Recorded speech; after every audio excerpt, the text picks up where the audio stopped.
Welcome to Steve's Kitchen. It's been a long time since we've done an unboxing. Today, I'm looking at an air fryer. Whilst we've been away, everybody's been saying to me, I've got an air fryer, they're absolutely brilliant.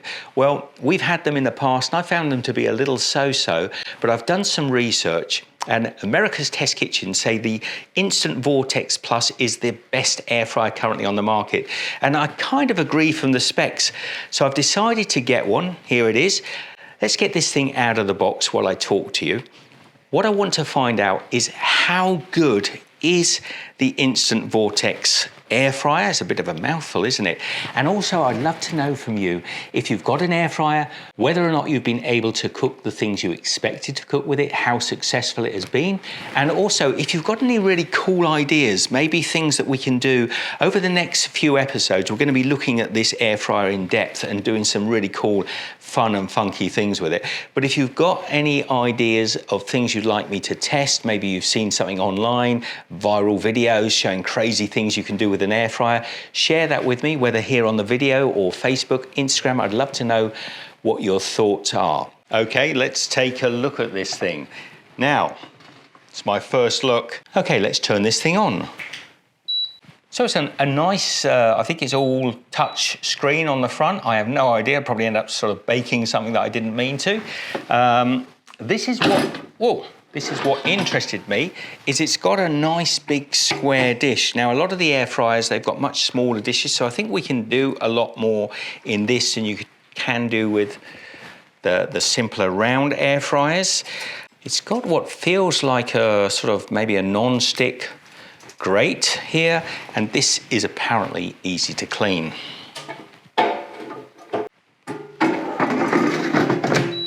It's a nice looking unit. I mean, I can't say much about it except for I'm kind of excited to get and do a little series on air frying. So again, what should we start with?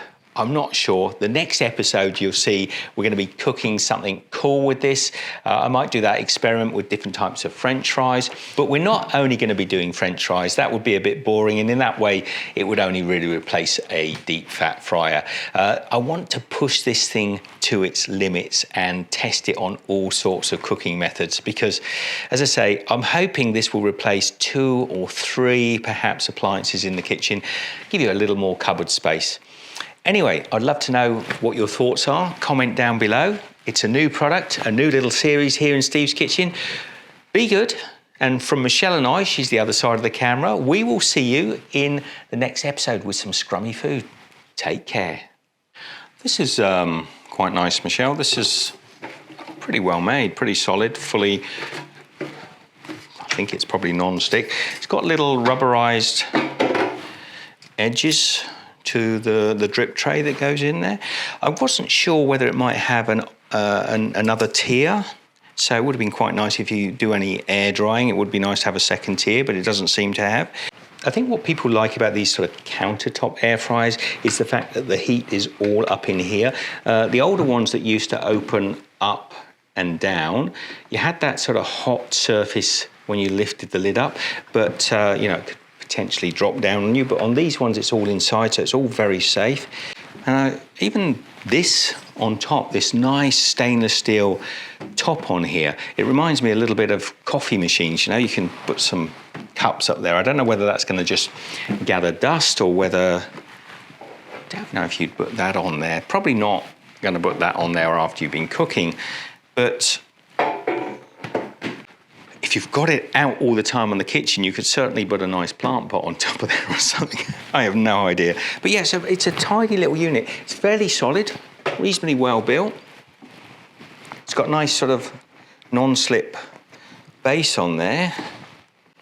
I mean, basically they're just a hot element inside with fans, but I'm guessing there's good thermostats in here and it's fairly well built. Anyway, yeah, that's kind of cool. And do you remember the old, the beautiful boutique chef jacket? This one was hand painted for me in Malaysia. I absolutely love this, and I haven't worn it for such a long time, but it's still kind of fitting nicely. And it's got all those ginger flowers on there as well. You can't buy one of these, not for love nor money. You won't believe how many takes I took, because I haven't filmed in the kitchen. You won't believe how many takes I took to get this.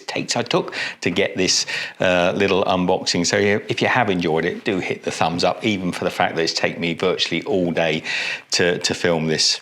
We've got to get on. Enjoy yourselves. Hope you're having a wonderful day wherever you are in the world. Love to you all. Be good. And again, see you next time.